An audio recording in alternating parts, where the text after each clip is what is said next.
श्री राधे राधे। भक्तों,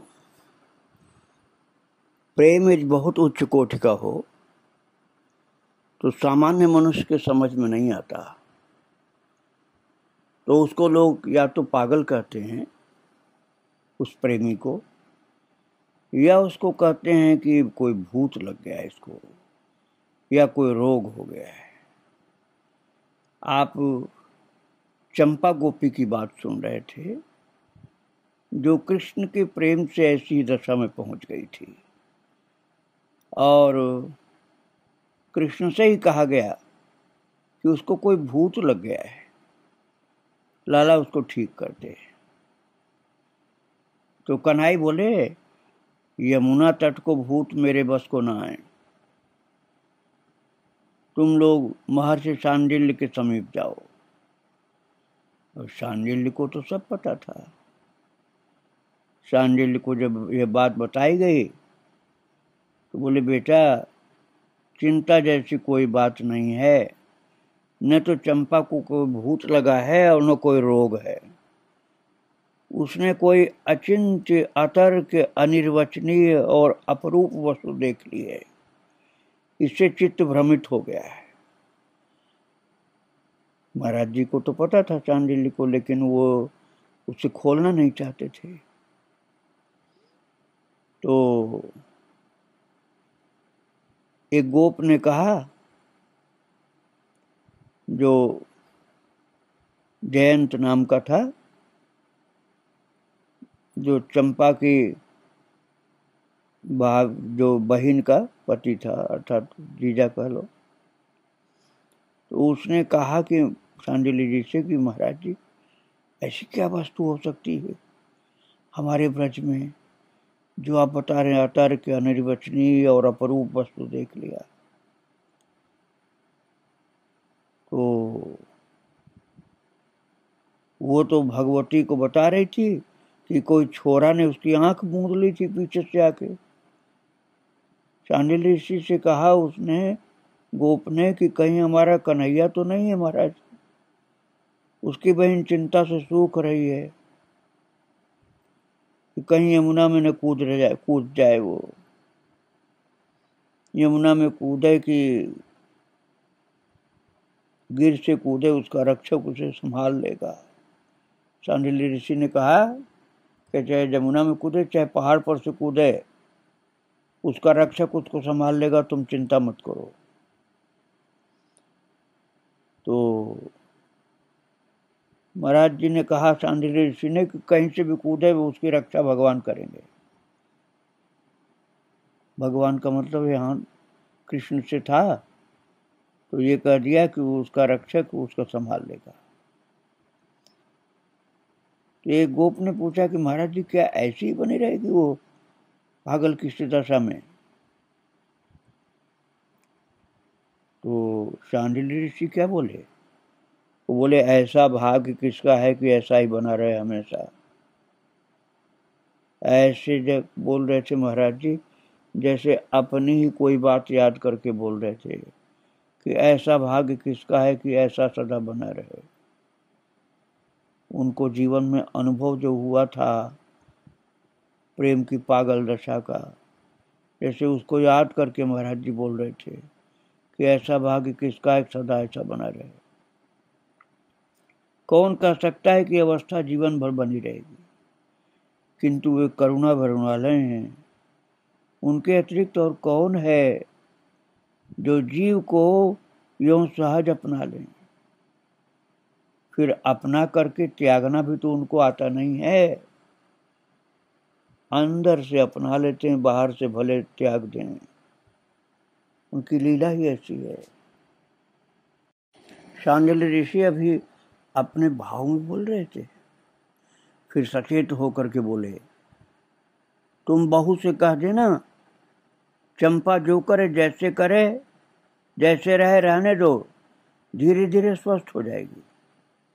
तो चंपा की जो बड़ी बहन है ना, उसका पति जयंत प्रार्थना करने आया था, तो उसी से शांडिल्य ऋषि ने कह दिया कि तुम बहू से अर्थात अपनी पत्नी से कह देना कि चंपा जो करे जैसे रहे, रहने दो, धीरे धीरे स्वस्थ हो जाएगी। बड़ी बहन को, उसका नाम था पाटला, पहले मैं आपको बता चुका हूँ। तो जयंत अपने घर गया, और जयंत भगवान का सखा था, गोपाल का। तो जा करके वो अपनी पत्नी पाटला से बोला कि महर्षि की बात से जान पड़ा कि उसे न रोग है न भूत लगा है, केवल किसी महाशक्ति की कृपा से ऐसा हुआ है, और वही उसे संभालेगी शक्ति, धीरे धीरे ठीक हो जाएगी, चिंता जैसी कोई बात नहीं। वे तो कह करके चले गए, किंतु अब मुझे सचमुच ही चिंता लगी भैया। अरे अरे, अब क्या होगा। मैं तो समझ रही थी इसने कहीं श्याम सुंदर को देख लिया है, दो एक दिन ऐसे ही तड़फड़ाए लेगी। तो एक दिन संध्या की समय वन से लौटते ही दिखा करके कहूंगी, देख यही है ना जमुना तट वाला भूत तेरा। अब ये महाशक्ति कौन है, महर्षि की बात असत्य तो नहीं हो सकती। कुछ भी हो, चिंता से क्या बनेगा, महर्षि ने भी कहा है चिंता की कोई बात नहीं। अब वो मन ही मन थोड़ा परेशान होकर के बोल रहा है, विधाता तूने मुझे जन्म लेते ही मृत्यु क्यों नहीं दे दी। और ये बात बोली थी वास्तव में चंपा अपने मुंह से, लेकिन उसने आकर के बताया था।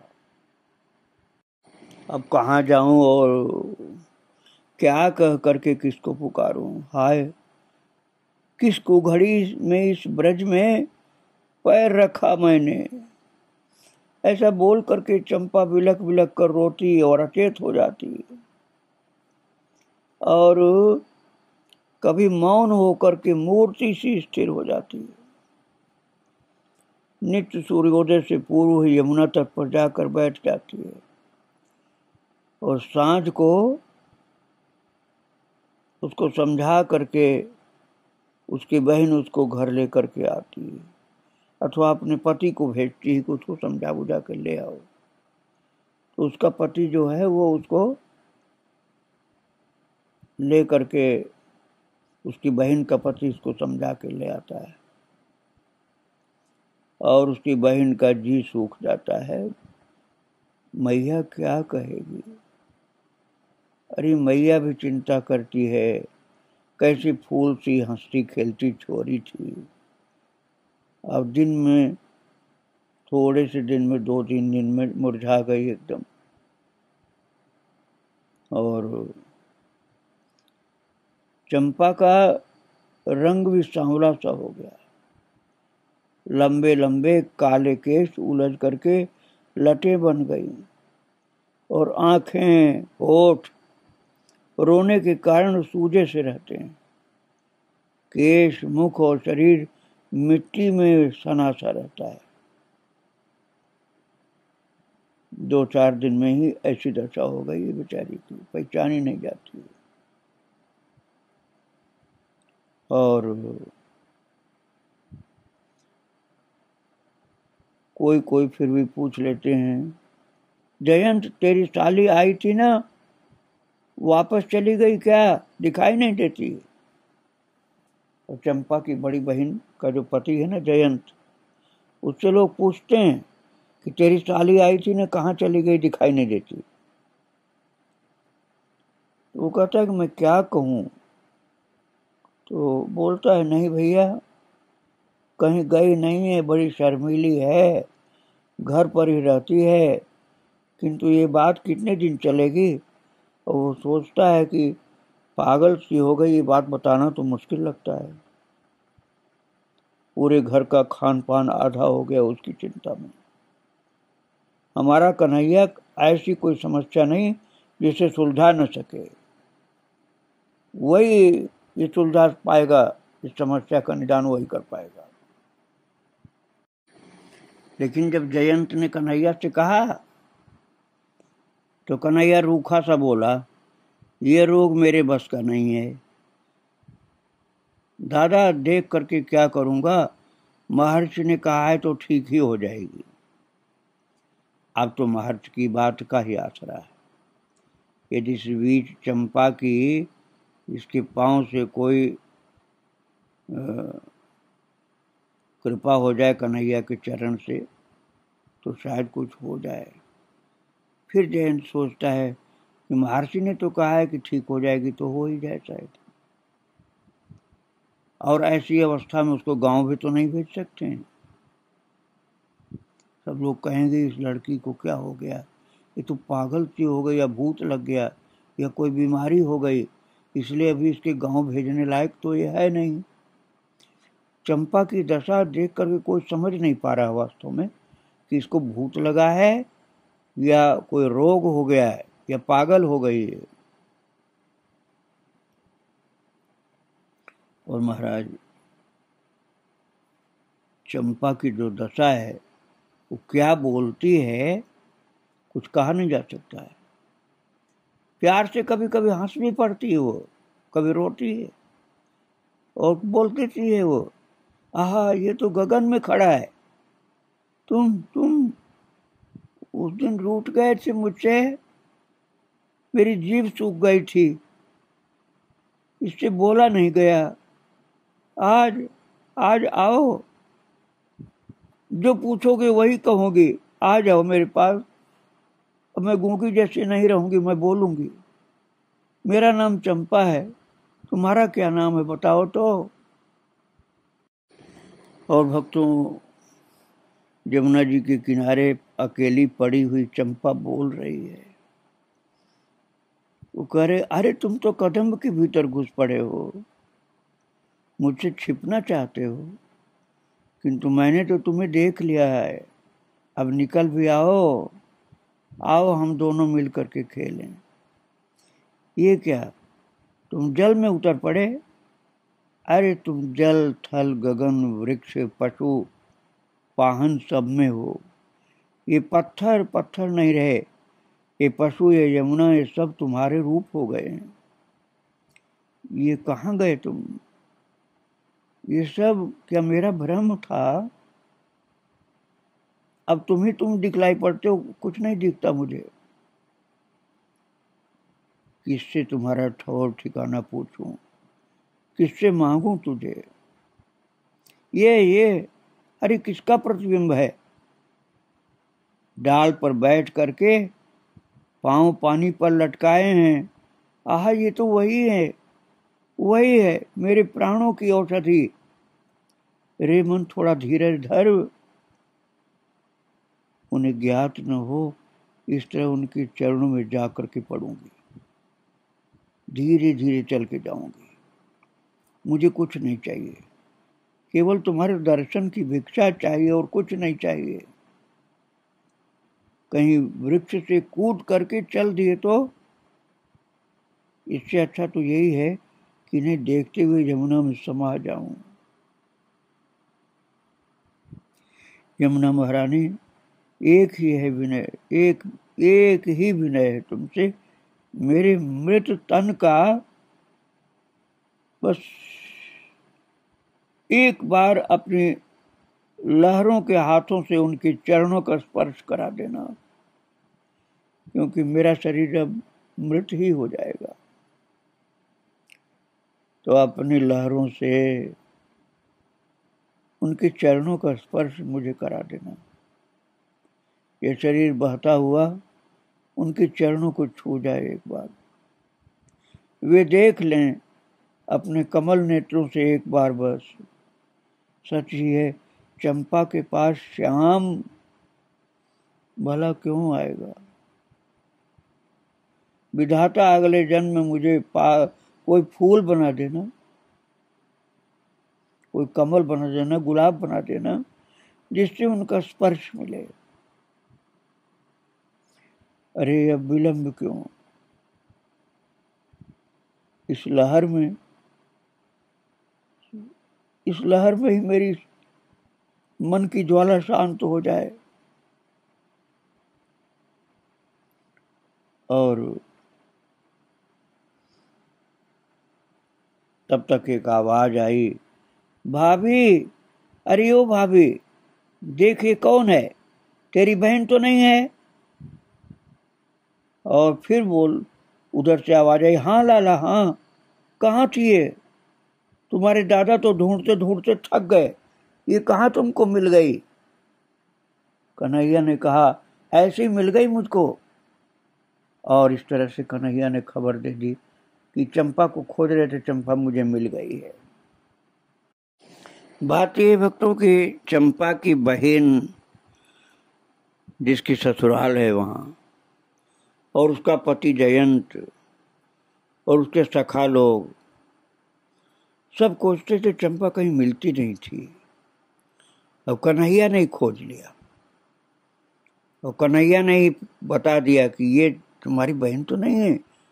अब चंपा की जो बहन है उसको कन्हैया भाभी कहता है, क्योंकि उसके सखा की पत्नी है।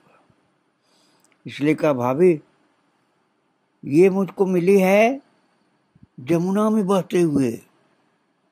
भाभी ये तो जमुना में बह रही थी, मैं पांव लटका करके कदम पर बैठा था कि आ लगी मेरे पांव के पास, और जमुना में उतर करके मैं निकाल के लाया हूं। चंपा को शैया पर सुलाकर श्याम सुंदर बोले, इसे घर भेज दे भाभी, घर भेज दे, नहीं तो किसी दिन मर गई तो तेरे माथे आ जाएगी, सब लोग तेरे ही कलंक लगाएंगे तेरे ऊपर। और जब चंपा को कन्हैया इस प्रकार से ले आए, यमुना जी से निकाल करके, जो उनके चरणों में आकर लगी थी, तो चंपा की बहन बोल रही कृष्ण से, लाला जी मैं बलिहारी जाऊं, न जाने क्या रोग लगा इसे, ऐसे भेज करके मैया को क्या मुंह दिखाओगी, कोई उपाय करो, मैं तुम्हारे पांव पड़ूं। तो कृष्ण ने कहा, अच्छा भाभी, मुझे जयंत दादा ने इसका रोग बताया था, और तू पद्मा से कहना भोर होते ही मुझसे औषधि लाकर किसी पिला दे, कल इसे यमुना तट मत जाने देना, और हाँ, तो अपनी मैया से कह करके इसका विवाह शीघ्र करवा दे, अथवा इस बावरी से विवाह कौन करेगा, बिल्कुल पागल हो गई है, तो अपने मंगल लाला से विवाह कर दे इसका, कल इसी से पूछ लेना, कह करके श्याम सुंदर चले गए। बात ये भक्तों की, मंगल जो है वो चंपा की बहन का देवर है, इसलिए कन्हैया ने कहा कि उसी से इसका विवाह करा देना। और फिर इसके बाद श्याम सुंदर तो चले गए, और चंपा तो अचेत पड़ी थी। इन 7 ही दिनों में वो भरी पूरी देह अस्थि पिंजर सी रह गई थी। श्याम सुंदर ने कहा है तो अवश्य कल ठीक हो जाएगी, चलो सास जी की आज्ञा लेकर के पद्मा से औषधि के लिए कहा हूं, और भोर होते ही देने को कहा है। चंपा, ये चंपा, नेत्र उघाड़ बहन, ये औषध पी ले। पद्मा ने चंपा को बिठा करके प्याली मुख से लगाई, और बोली, अरे कौन है तैसी मेरी, या में बड़ी ठंडक पड़ी इसको पी करके, मेरी जलन खत्म हो गई, बड़ा आराम मिला, एकदम ठंडक पड़ी। नैन उघाड़ करके, बावरी तू देख, मैं पद्मा हूं, तू देख मुझको, श्याम सुंदर ने औषधि भेजी है। श्याम सुंदर, हाँ वो श्याम और सुंदर भी था, किंतु जाने कहाँ खो गया वो, तूने उसे देखा है, कहाँ है? देख बहन, ऐसी ही बातें करती है। मैंने रोते हुए कहा। वो गोपी कहती कि न खाना न पीना न नींद और न विश्राम, ऐसे शरीर कितने दिन टिकेगा तेरा। ये भाभी तो रो मत, बाहर जा, मैं इसकी ये दशा ठीक कर दूंगा। और फिर बाहर चली गई, किंतु 2 घड़ी भी नहीं बीती और देखा पद्मा चंपा का हाथ पकड़ करके अपने घर की ओर चली जा रही है। और ये देख करके सब लोग आश्चर्य से, आनंद से, चकित से देखते रह गए। और कन्हई ने औषध तो बहुत अच्छी दी, सास जी बोली। बहन की जो सास है ना, चंपा की बहन की सास बोली, कन्हई ने बहुत अच्छी औषधि दी, पता नहीं कौन सी औषधि पिलाया कि तो ठीक हो गई चंपा तो। अब चंपा की बहन की सास जो है बहुत खुश है। बोले, हाँ चंपा हल्की सी उदास तो है पर दिखती भली चंगी है। भगवान भोलेनाथ कन्हई को 1000 वर्ष की उम्र दे। हम दोनों ने हाथ जोड़ करके सिर झुकाया। चंपा की बहन कहती है कि हमने और हमारे पति ने हाथ जोड़ के भगवान शिव को सिर झुकाया। चंपा को अपने घर ला करके मैंने उसकी सारी कथा सुनी। मेरी गोद में मुख छिपा करके रोते हुए उसने सब कह सुनाया। कैसी भोली छोरी है जो मैं तुझे तेरा भूत दिखा दूं तो। मैंने पूछा। वो बोली, बहन मैं तेरी दासी बन करके रहूंगी। और चंपा ने पांव पकड़ लिए बहन के। सच बहन, तूने उसको देखा है, बात की उससे? उसे देखने के पश्चात कुछ और देखना अच्छा नहीं लगता। उसकी वाणी सुनने के पश्चात और कुछ सुनने को जी नहीं चाहता। और वो स्पर्श, चंपा की वाणी रुक गई। उसका शरीर कांपने लगा, रोमावली उत्थित हो गई और नयन मानो वर्षा करने लगे, आंसू झरने लगे। और महाराज उसकी बहन ने उसको हृदय से लगा लिया और कहने लगी, तो मैं सब समझती हूँ, सब जानती हूँ चंपा, मैं भी तेरी भांति अक्खर थी। जो तूने कहा वही मैंने भी कहा था और परिणाम भी तेरे समान ही पाया मैंने भी। चंपा की बहन ने कहा, भक्तों कि मेरी बात मान करके कुछ खा पी ले बहन, संध्या समय में उसे दिखा दूंगी तुझे। मेरी मनुहार मानकर चंपा ने मुंह जूठा किया, थोड़ा खाया और उसकी आंखें सूखने का नाम नहीं ले रही थी, लगातार आंसू झड़ रही थी। लेकिन अब पागल जैसे नहीं दिख रही थी, उसको बहुत आनंद था। निगाह थोड़ी सोनी सी लग रही थी। कैसी सोने की मूर्ति सी सुंदर काया थी। 7 दिन में कैसी ऐसी लग रही जैसे जल के कोयला हो गई। और संध्या को वंशीनाद सुनते ही चंपा फूट पड़ी, बहन मैं बड़ी पापनी हूँ, एक की ही बात नहीं है। जैसे उसका सांवला रूप देख करके वो बावली हुई है, वैसे ही एक दिन किसी के वंशीनाद ने भी मुझे मोह लिया था। तुम मुझे कहीं से विष ला दो।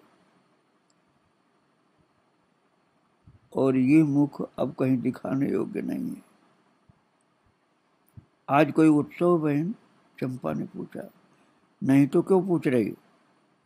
अरे पथ के दोनों ओर सभी स्त्री पुरुष सज धज करके ऐसे खड़े हैं मानो किसी का स्वागत करने के लिए आए हैं। स्त्रियां आरती का थाल लिए हैं। तब चंपा की बहन ने कहा, चंपा ये तो हमारा नित्य का उत्सव है बहन। ये सब जिसकी प्रतीक्षा में खड़े हैं उस पर तो हमें भी पुष्प वर्षा करनी है।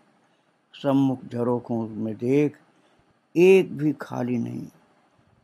तेरी मेरी जैसी बहुत सी रोगिणी हैं, ये औषधि दर्शन ही, इनका दर्शन ही हमारी औषधि है। और बंसी पुनः बजी, चंपा ने असंयत होकर के बहन की बांह थाम ली और फिर कातर दृष्टि से वो देखने लगी। और उसकी बहन ने प्यार से उसका मस्तक अपने कंधे पर टिका लिया और नेत्र भंगिमा द्वारा उसे आश्वासन दिया। और उसे निश्चिंत होकर के जैसे नेत्र मूंद लिया और ध्वनि धीरे धीरे समीप आई। हृदय जैसे बिल्कुल बाहर आना चाहता, इतना आनंद भर गया। नित्य की बात और है, आज श्याम सुंदर ने मुझे चंपा का भार सौंपा है। भक्तों, इस तरह से चंपा की बहन ने कृष्ण के दर्शन के लिए पकड़ करके संभाल कर रखा है और गोचारण करके आते हुए श्याम सुंदर का दर्शन करने के लिए, आरती उतारने के लिए सब तैयार हैं। और अब चंपा को भी दर्शन कराने के लिए उसकी बहन तैयार है। अब वो आनंद से भरी हुई है, उसको पता हो गया है कि अब वो ठीक होने जा रही है। आगे फिर आप सुनेंगे चंपा को किस प्रकार से उसकी बहन ने कृष्ण दर्शन करा करके उसका दुख पूर्ण रूप से दूर कर दिया है। आज यहीं विराम दे रहा हूँ। श्री राधे राधे, जय श्री राधे राधे।